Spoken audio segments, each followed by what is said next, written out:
এ যুবক, আজ 10 বছর ধরে তুমি টাচ মোবাইল ব্যবহার করতেছো, 10 বছর ধরে তুমি উলঙ্গ নর্তকীদের ছবি দেখতেছো, নায়িকাদের ছবি দেখতেছো।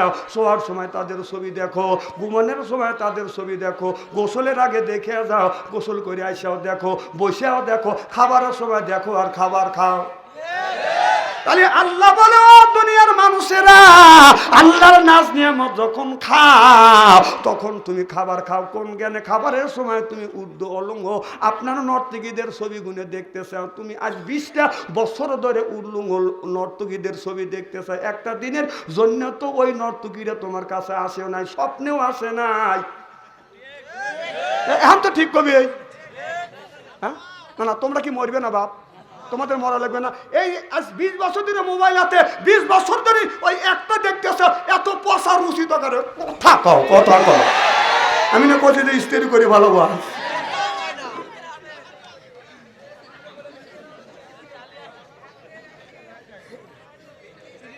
না, কথা কি খারাপ বলতেছি? আমার ভাইয়েরা হাত ভালো করে লক্ষ্য করে শুনুন।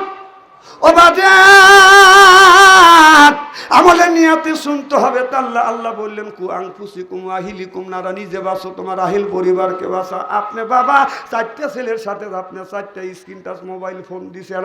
আপনার ছেলে স্ক্রিন টাচ মোবাইলের মধ্যে কি করতেছে আপনি কি জানেন? রাত 9টার সময় আপনার ঘরের মধ্যে ঢুকিয়ে রাত 3:30টা পর্যন্ত, রাত 3:30টা পর্যন্ত লাইনে রয়েছে। আপনাদের এই গ্রামের চৌবিলা গ্রামের মধ্যে যদি 500 জন যুবক যুবতী থাকে, তাদের কাছে যদি স্ক্রিন টাচ মোবাইল থাকে রাত 12টার পরে আপনি মেসেঞ্জারের মধ্যে ঢোকেন, ফেসবুকের ভিতরে ঢুকে দেখেন, গ্রামের মধ্যে 500 জন যুবক যুবতী যদি থাকে, তার 450 জন রাত 12টার 450 জন রাত 12টার পরে লাইনে রয়েছে। না না, ও কি করতেছে? না না, তাহাজ্জুদ নামাজ পড়তেছে। ওই বাবা 4টে ছেলের হাতে স্ক্রিন টাচ মোবাইল দিয়ে ওই ছেলে আপনার উলঙ্গ ছবি দেখতেছে, নর্তকীদের ছবি দেখতেছে। ওর বাপ মসজিদের আগের কাতারে যা মোনাজাত করতেছে, রব্বানা আল্লাহ মাফ করো। এই 4টে ছেলের হাতে টাচ ফোন দিয়ে তুই মসজিদের আগের কাতারে যা ফ্যাক ফ্যাক করতেছিস। বারো মসজিদ থেকে বারান্দা যা, কথা কও, কথা কও। 4টে ছেলের হাতে 4টে স্ক্রিন টাচ মোবাইল দিয়ে তুই ফ্যাক ফ্যাক কর, তোর সুপার দাঁত খোলা দরকার। তোর ছেলে মোবাইলের মধ্যে যা করবে 3 ভাগে ভাগ করা হবে। যত অন্যায় খারাপ কাজ করবে 3 ভাগে ভাগ করা হবে। 1 ভাগ পাবে ছেলে, 1 ভাগ মা, 1 ভাগ বাবা। বিশ্বাস যদি না হয় মরিয়ে দেখেন, মরিয়ে দেখেন। যদি ওর বাথরুম না ফাটাচ্ছে, ফ্যাক ফ্যাক করে বাবা 4 ছেলের হাতে মোবাইল দিয়ে শালা আবার তসমি দিয়ে পড়ে। রাগ করতেছেন আমার কথা? শোনেন, তসবি যাবা আমি খারাপ মনে করি না, ভালো। তসবি তুমি বাড়িতে বসে জপো, মসজিদে বসে জপো, বাড়ির মধ্যে জপো, রাস্তা দিয়ে হাইটে যাও আর মানুষকে দেখাতে চাও যে আমি আগে খুব জাগিয়ে আসছিলাম রে, এখন আমি তসবি দিবে ভালো আগেছি। তুই ভালো হচ্ছে, তুই বড় লুচ্চ। চিনি না, তোর ক্ষেতের কাছে যাওয়া যায় না। যে গরিব মানুষের যদি ক্ষেত থাকে, গরিবের ক্ষেত থাকে যদি 40%, তোর মতো তসবি দিবার লোক সাইটে ওই জমি বানাচ্ছিস 38%। কথা কও, তুই তসবি টিপতেছিস, মানুষের দেখা দেখা আমি জাগিয়ে আসলাম এখন ভালো হয়েছি, তুই একটুকু ভালো হচ্ছিস কে? তসবি তো রাস্তাটা টিপা লাগবে কে? তসবি টিপি বাড়ির টেপ, হাতে কেন বাড়ির টেপ? হাইটে মানুষের দেখা যে জাগিয়ার মানুষ দেখতিস, আমার মতো জাগিয়ে আসছিল কেউ? এনে যারা তসবি টেপা লোক নাই দেই আমাকে। হ্যাঁ ভালো দাদা, তুমি চলে যাও কে? ছাত্ররা আসুন। খুব কি খারাপ লাগতেছে মনে হয়? স্ত্রী হচ্ছে তো, যারা তসবি দেবে রাস্তা রাস্তা হাইটে যারা তসবি দেবে, এরা চিন্তা করতেছে যে এই বক্তা আনলো কিনা। হ্যাঁ, এনা খালি প্যারাগবি দিচ্ছে। আর বাংলাদেশে কত বক্তা আছে, ওয়াজ করে কাশিয়া কুশিয়া পাই দিয়ে পুই দিয়ে একবার মেঘঠানি করে বলে। আবার কতগুলি বক্তা বাড়াইছে, ও বিয়ে করার সময় যৌতুক নিচ্ছে 4.5 লক্ষ টাকা। ও ওয়াজ করে আর তসবি টেবে এরকম করে মানুষকে দেখা দেখ। আমি আগে করে যৌতুক নিছি, মানুষকে দেখাতেছে আমি বুজুর্গ হয়েছি। বুজুর্গ আলারা দেখা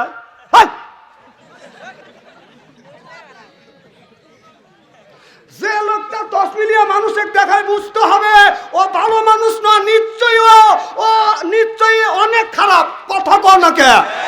আরে ভালো মানুষ আল্লাহর ওলি আল্লাহদের অনেক কিতাব পড়ছি, অনেক ইতিহাস পড়ে দেখছি, কোন ওলি আল্লাহ 10 মিলিয়ন লাসাতে যায় নাই। এর মানে হলো তারা খারাপ কাজ করে নাই। এর মানে তুমি 10 মিলিয়ন বুঝেছো, আগে তুমি জারিয়া ছিলে, এখন ডবল জারি হয়েছে।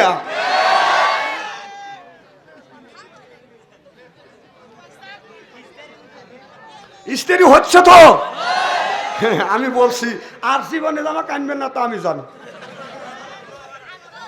ভালো ভালো তসমি তোমাকে আমি নিষেধ করতেছি। তুই মসজিদে বসে টেপ, হ্যাঁ তুই বাড়ির টেপ ঘুরে ঘুরে টেপ, রাস্তা দিয়ে যাওয়া লোকের মানুষকে দেখার লাগবে।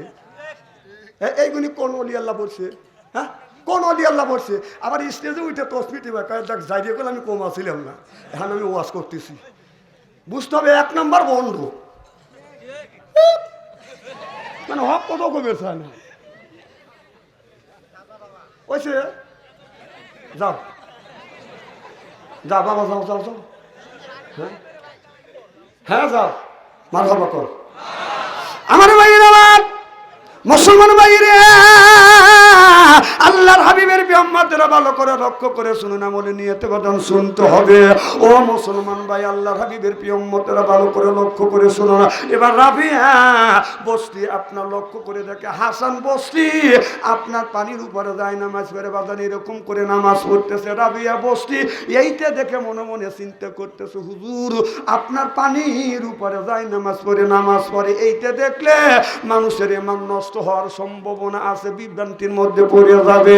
রাবিয়া বসতে নামাজ পড়িয়ে আল্লাহর কাছে হাত তুলে বলে, মওলা আমি তো আমার জীবনে তোমার কাছে কোনো কিছু চাই না, আল্লাহ একটা জিনিস চাই, আল্লাহ তুমি আমাকে দিবে। আল্লাহর আপনার আল্লাহ হামলাইছে বিহুজা, আল্লাহর যখন ইচ্ছে হয় অলি বান্দার সাথে কথা কয়, অলি বান্দার যখন ইচ্ছে হয় আমার মাওলার সাথে কথা কয়। আল্লাহু আকবার বলেন। তেরে দিদার খোদা हमको बनाया, तेरे दीदार खुदा हमको बनाया, अपना गोलाम बना हमको खुदाया, सिल्ले कन मरहबा।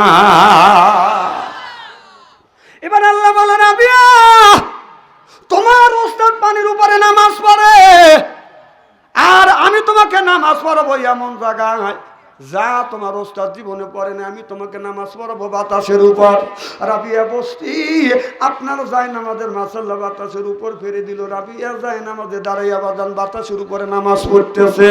হাসান বস্তি ডাইনের থেকে বামে সালাম ফিরিয়া লক্ষ্য করে দেখে, আমি নামাজ পড়লাম পানির উপর, পানির এক্সট্রা স্তর আছে, আর রাবিয়া নামাজ পড়ে বাতাসের উপর, কারণ এই রাবিয়া আমার চাইতে বড় আমলদারি। সুবহানাল্লাহ, একটু জোরে কর। আমি এই ধরনের ইতিহাস অনেক পড়ছি, অনেক আল্লাহর ওলিরে পানির উপর দিয়ে হাঁটে গেছে। তা আমি চিন্তা করলাম, দেখি আমি হাঁটতে পারি নাকি।